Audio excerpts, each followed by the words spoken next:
ओम गं गणपते नमः।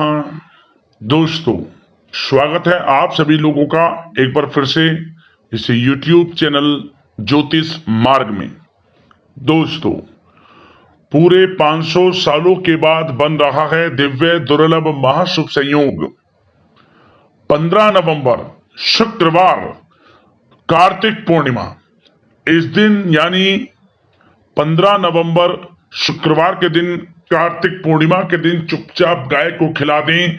यह छोटी सी चीज, करोड़पति भी होंगे, करोड़पति मिलेंगी, सभी संकटों और कष्टों से मुक्ति, मृत्यु दंड पितृदोष तुरंत होगा खत्म। पूरे साल आपके घर में भरे रहेंगे अन्न धन के भंडार। मां लक्ष्मी की कृपा से आपकी 7 पीढ़ियों तक करेंगी रुपयों पैसों पर राज। दोस्तों, 7 पीढ़ियों तक बैंक बैलेंस बढ़ता चला जाएगा। सभी दुख दर्द संकट कष्ट वे सभी दूर हो जाएंगे। सभी सुख आपके कदम चूमेंगे, सभी सुख आपके पास आ जाएंगे यदि आप यह एक छोटी सी चीज कार्तिक पूर्णिमा के दिन खिला देते हैं। 15 नवंबर को बता दें, यह जो पूर्णिमा बहुत खास है क्योंकि शुक्रवार का दिन है और माता लक्ष्मी बहुत ही प्रसन्न होने वाली हैं इस दिन। कार्तिक पूर्णिमा के दिन बड़ा शुभ संयोग है, शुक्रवारी कार्तिक पूर्णिमा, जिसमें यदि आप गाय से जुड़े इन उपायों को करेंगे जो कि इस वीडियो में हम आपको बताने वाले हैं, यकीनन माता लक्ष्मी की कृपा से गरीबी आपके घर का रास्ता भूल जाएगी। यूं कहें, जीवन के सभी प्रकार के दुख दर्द संकट कष्ट दूर हो जाएंगे और आपके जीवन में आपको अपार धन सुख संपत्ति की प्राप्ति होगी। सबसे बड़ी बात, इस उपाय का लाभ 7 पीढ़ियों तक के लिए है। पूरा वीडियो देके समय निकालकर, बहुत ही महत्वपूर्ण वीडियो है। आगे शुरू करें वीडियो को। सबसे पहले तो लाइक करना, जय मां लक्ष्मी कमेंट्स बॉक्स में जरूर लिखना और वीडियो को शेयर जरूर करना। लाइक करने के साथ शेयर जरूर करना ताकि और लोग भी फायदा उठा सकें जो कि इस वीडियो में हम गाय से जुड़े उपायों को बताने वाले हैं। दोस्तों, सबसे पहले तो आपको बता दें कि ये जो कार्तिक मास के शुक्ल पक्ष में आने वाली पूर्णिमा बहुत ही खास है और इस पूर्णिमा को कार्तिक पूर्णिमा कहते हैं। इस दिन महादेव भगवान शिव भोलेनाथ शंकर जी ने त्रिपुरासुर नामक राक्षस का संहार किया था, इसलिए इसे त्रिपुरी पूर्णिमा भी कहते हैं। यदि इस दिन कृतिका नक्षत्र हो तो यह महाकार्तिक होती है, वहीं भरणी नक्षत्र हो तो इस पूर्णिमा का विशेष फल प्राप्त होता है। रोहिणी नक्षत्र की वजह से इसका महत्व और अधिक बढ़ जाता है। मान्यता है कि कार्तिक पूर्णिमा पर संध्या के समय भगवान विष्णु जी का मात्सल्य अवतार हुआ था। इस दिन गंगा नदी में स्नान करने के बाद दीपदान का फल 10 यज्ञों के समान होता है। ब्रह्मा विष्णु शिव अंगिरा और आदित्य ने इसे महापुनित पर्व कहा है। कार्तिक पूर्णिमा पर गंगा स्नान, दीपदान, होम यज्ञ और ईश्वर की उपासना का विशेष महत्व है। इस दिन किए जाने वाले धर्म कांड इस प्रकार है जो हम आपको बताएं। क्या करें? सबसे पहले तो पूर्णिमा के दिन आपको प्रातःकाल जल्दी उठना है, स्नान आदि से निर्वस्त्र होना है और व्रत का संकल्प लेना है। यदि संभव हो तो इस दिन दोस्तों किसी पवित्र नदी, सरोवर या फिर कुंड में स्नान जरूर करें। इस दिन स्नान आदि से निर्वस्त्र होकर सर्वप्रथम भगवान सूर्यदेव को 1 लोटा जल अवश्य अर्पित करें। इस दिन चंद्रोदय पर शिवा, संभूति, संतति, प्रीति, अनुसैया और क्षमा, इन 6 कृतियों का पूजन अवश्य करें। कार्तिक पूर्णिमा की रात्रि में व्रत करके आप अपनी मनोकामना मांगे। इस दिन जो व्रत व्यक्ति रखते हैं, कोई भी व्रत रख सकता है, अन्न धन वस्त्र का दान करें, भगवान विष्णु जी माता लक्ष्मी का विधि विधान से पूजन करें, आपकी समस्त इच्छाएं पूर्ण हो जाएंगी। क्योंकि इस बार जो कार्तिक पूर्णिमा है, शुक्रवार का दिन है और माता लक्ष्मी का दिन है। माता लक्ष्मी को प्रसन्न करने के लिए माता लक्ष्मी से संबंधित आप वस्तुओं का दान करें, चावल का दान करें। इस दिन आप विशेष शुभ फलदायी बताया गया है। और इस दिन यमुना जी पर कार्तिक स्नान, मतलब यमुना जी पर कार्तिक स्नान का समापन करके राधा कृष्ण का पूजन और दीपदान संभव हो तो करना चाहिए। विशेष शुभ फलदायी बताया गया। और दोस्तों, अब बात करेंगे गाय से जुड़े कौन कौन से उपाय आपको इस दिन यानी कि कार्तिक पूर्णिमा के दिन करने चाहिए, जिससे आपके घर में धन सुख संपत्ति का वास हो, माता लक्ष्मी की कृपा बरसे, अन्न धन के भंडार सदैव आपके घर में भरे रहें, 7 पीढ़ियों तक लाभ आपको मिल जाए। चलिए शुरू करते हैं, गाय से जुड़े कौन कौन से वे महत्वपूर्ण उपाय हैं। चलिए शुरू करते हैं। दोस्तों, सनातन परंपरा में गाय, गंगा और गायत्री का बहुत ज्यादा धार्मिक महत्व है। मान्यता है कि गौ माता के शरीर पर 33 कोटि देवी देवताओं का वास होता है। गौ माता की सेवा एवं पूजा करने वाले जातक पर इन सभी देवी देवताओं की कृपा बरसती है। गौ सेवा से न सिर्फ इस जन्म के बल्कि पूर्व जन्म के भी दोष दूर हो जाते हैं। प्रत्येक सुबह जब आपके घर में भोजन बनना प्रारंभ हो तो सबसे पहले बनाई गई रोटी को आप गौ माता के नाम से निकाल दें और भोजन करने से पूर्व गौ माता को इस रोटी को खिलाएं। यदि संभव हो तो काली गाय को खिलाएं। यदि काली गाय ना मिले तो सफेद गाय को भी आप खिला सकते हैं। प्रत्येक पूजा और मांगलिक कार्य में गौ माता या उनसे जुड़ी चीजें जैसे गाय का गोबर, गोमूत्र, गाय का दूध अथवा गाय के दूध से बना घी अवश्य शामिल करें। इससे आपको पुण्य फलों की प्राप्ति होगी। सनातन परंपरा के अनुसार जिस घर में गाय होती है उस घर से जुड़े सभी वास्तु दोष स्वतः ही समाप्त हो जाते हैं। किसी भी पूजा में गाय से प्राप्त पंचांगव्य युक्त पदार्थ का उपयोग अवश्य शामिल करें, क्योंकि पंचांगव्य के बिना कोई भी पूजा पाठ और हवन सफल नहीं होता। या दोस्तों, गो कृपा पाने के लिए प्रतिदिन, सप्ताह अथवा महीने में परिवार समेत एक बार गौशाला जाने का नियम जरूर बनाएं और वहां गायों को हरा चारा जरूर खिलाएं। इससे आपको शुभ फलों की प्राप्ति होगी और साथ ही साथ गौ सेवा और गौ पूजा से 9 ग्रह शांत हो जाते हैं और इनसे जुड़े दोषों का निदान हो जाता है। गर्मियों में गौ माता को पानी पिलाएं और सर्दी में गौ माता को गुड़ अवश्य खिलाएं। ध्यान रखें कि गर्मियों में गाय को गुड़ ना खिलाएं।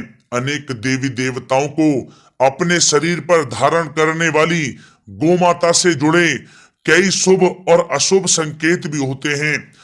मसलन गाय का दूध दुहाते समय यदि गाय ठोकर मार दे और सारा दूध बिखर जाए तो अपशगुन होता है।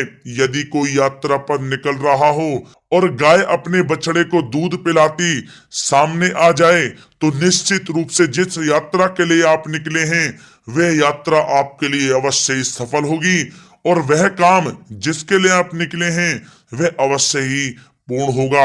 यात्रा पर जाते समय बाईं ओर गाय की आवाज आना और रात्रि में गाय की हुंकार करना भी शुभ होता है। दोस्तों, साथ ही साथ गाय के साथ आप भूलकर भी ये काम ना करें, अन्यथा मिलता है घोर नरक और जीवन भर की परेशानियां।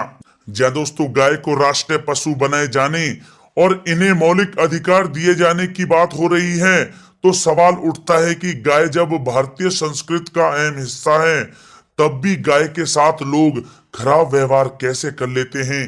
गाय दर दर भटकती रहती है, भरपेट इन्हें चारा तक लोग नहीं देते। गाय जब तक दूध देती रहती है तो उनकी सेवा होती है और जैसे ही दूध देना बंद कर देती है तो लोग इन्हें उनकी किस्मत पर छोड़ देते हैं। सड़कों पर और गलियों में भटकने के लिए ऐसे में गोवंशी जीवों को कोई डंडे से मारता है तो कोई उन पर पानी डाल देता है।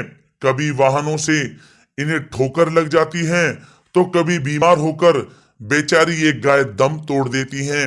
ऐसे में जरूरत है इन बातों को जानने की कि गाय को लेकर शास्त्रों में क्या कहा गया है, गाय के साथ आपको कैसा व्यवहार करना चाहिए। या दोस्तों, गाय को कभी भी मारना पीटना नहीं चाहिए। शास्त्रों में गाय को माता का दर्जा दिया गया है। गाय को मारने पीटने वाला माता को मारने पीटने वाले के समान पाप का भागी माना जाता है। ऐसे घरों को नरक लोक में वर्षों तक कष्ट भोगना पड़ता है। अगले जन्म पशु योनि में मिलता है। कथा है कि गौतम मुनि ने गलती से गाय को डंडा मार दिया था, जिससे गाय की मृत्यु हो गई थी, और इस पाप से मुक्ति के लिए इन्हें वर्षों तक तपस्या करनी पड़ी। भगवान श्री कृष्ण जी ने बैल स्वरूप में आए वृत्तासुर का वध कर दिया था, जिससे मुक्ति के लिए भगवान श्री कृष्ण को संपूर्ण तीर्थों को एक कुंड में बुलाना पड़ा, और इस कुंड में स्नान से वह पाप मुक्त हो गए थे। या दोस्तों, साथ ही साथ जो लोग पानी पी रही गाय को भगाते हैं, वे घोर पापी के भागी बनकर नरक भोगते हैं, ऐसा पुराणों में बताया गया है। जबकि जो लोग गाय के लिए प्याऊ और चारा घरा बनवाते हैं, वह महाभाग्यवान होते हैं।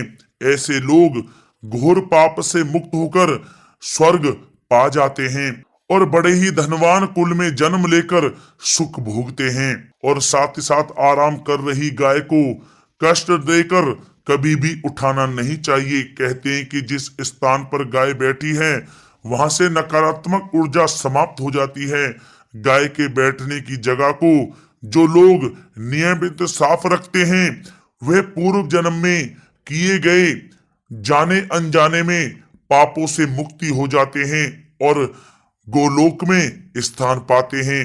गाय को डंडा मारकर उठाना, पानी डालकर उठाने से मनुष्य पाप का भागी बनता है और अगले जन्म में उसे दर दर भटकना पड़ता है। और साथ ही साथ शास्त्रों में बताया गया है कि गाय का दूध उसके बछड़े के लिए होता है। गाय के बछड़े से बचा हुआ दूध ही मनुष्य को लेना चाहिए, लेकिन कुछ लोग एक बार गाय को दूध लेने के बाद फिर से बछड़े के लिए बचा हुआ दूध भी दूह लेते हैं। ऐसा करना घोर पाप कहा जाता है।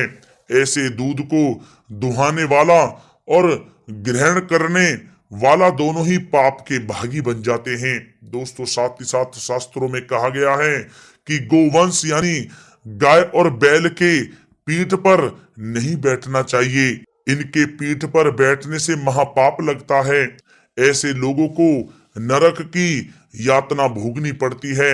एकमात्र महादेव के अंश के उत्पन्न नंदी ही गोवंशी हैं, जिस पर स्वयं महादेव और महादेवी सवारी करती हैं, क्योंकि नंदी ने स्वयं अपनी इच्छा से महादेव की सवारी बनना स्वीकार किया था। और साथ ही साथ शास्त्रों में गाय के दान को बहुत ही महत्व दिया गया है, लेकिन ऐसी गाय का दान कभी नहीं करना चाहिए जो बूढ़ी और बीमार हो।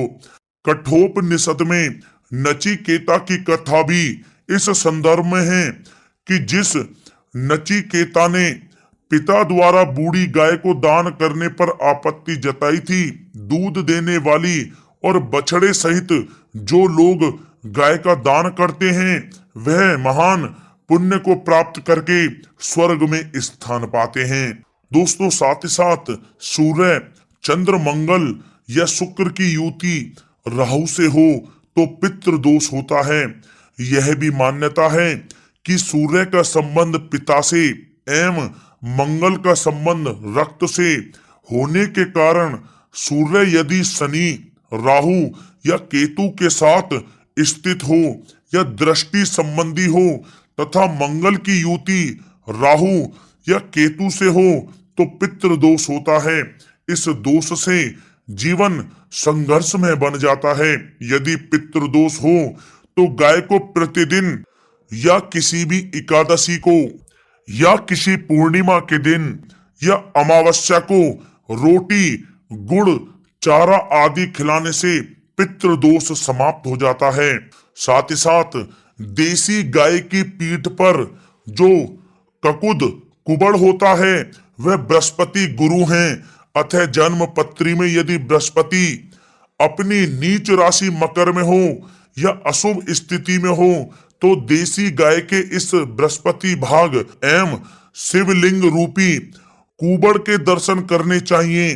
गुड़ तथा चने की दाल रखकर गाय को रोटी भी दें। इससे आपको शुभ फलों की प्राप्ति होगी। और साथ ही साथ यदि आप रास्ते में जा रहे हों और सामने से गौ माता आती हुई दिखाई दें तो गौ माता को आप अपनी दाहिनी ओर से जाने देना चाहिए। आपकी यात्रा अवश्य ही सफल होगी। और साथ ही साथ यह संकेत भी जान लें, यदि आप यात्रा पर जा रहे हैं और सामने आपके गाय पड़ जाए अथवा अपने बछड़े को दूध पिलाती हुई सामने गाय दिखाई दे जाए तो समझ जाना कि वह यात्रा आपके लिए अवश्य ही सफल होगी। और साथ ही साथ जिस घर में गाय होती है उसमें वास्तु दोष स्वतः ही समाप्त हो जाता है।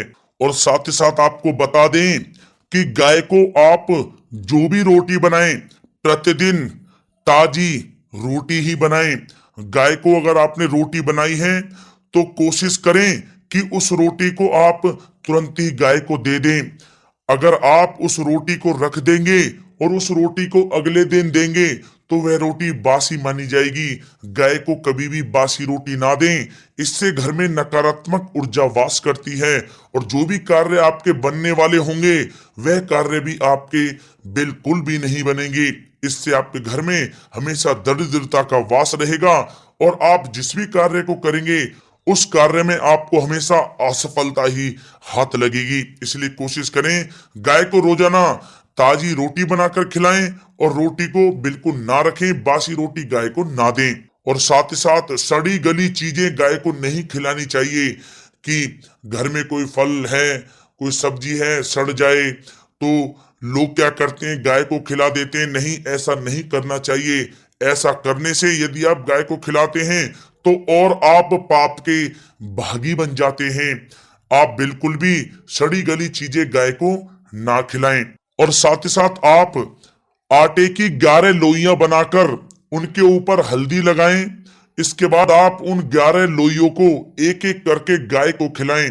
प्रत्येक लोई को खिलाते समय गाय के सींगों पर आप हाथ फेरें, पीठ पर हाथ फेरें, मस्तक पर हाथ फेरें, माता गाय के आप चरणों के स्पर्श करें। जहां दोस्तों ऐसा करने से आपके समस्त कार्य बनने लगेंगे। जो दुख का समय चल रहा है वह भी समाप्त होगा। आपके जीवन में खुशियां खुशियां होंगी। और एक बार आप 7 बार गाय की परिक्रमा भी कर लें तो आपके समस्त कार्य पूर्ण होंगे। और साथ ही साथ आप गाय को जब भी रोटी दें, रोटी पर या तो आप थोड़ी हल्दी लगा लें या थोड़ा गुड़ रख लें। अगर गुड़ ना हो तो आप थोड़ा मिश्री रख सकते हैं, थोड़ा घी रख सकते हैं। जहाँ दोस्तों गाय को कभी भी सूखी रोटी ना खिलाएं। सूखी का मतलब गाय की जो रोटी रखें खिलाएं उस पर कुछ ना कुछ रख कर खिलाएं। हल्दी रख लें, गुड़ रख लें, मिश्री, घी, अब जो भी रख लें, मतलब खाली रोटी नहीं खिलानी है। ध्यान इस बात का रखें, जब ही आपको शुभ फलों की प्राप्ति होगी। जी हाँ दोस्तों, ये थे गाय से जुड़े कुछ महत्वपूर्ण उपाय, कुछ बातें जिन्हें आपको ध्यान में जरूर रखना चाहिए। जी दोस्तों, वीडियो अच्छी लगी हो तो वीडियो को लाइक करें, ज्यादा से ज्यादा अपने दोस्तों में शेयर करें, चैनल पर नए तो सब्सक्राइब करें। जय गौ माता।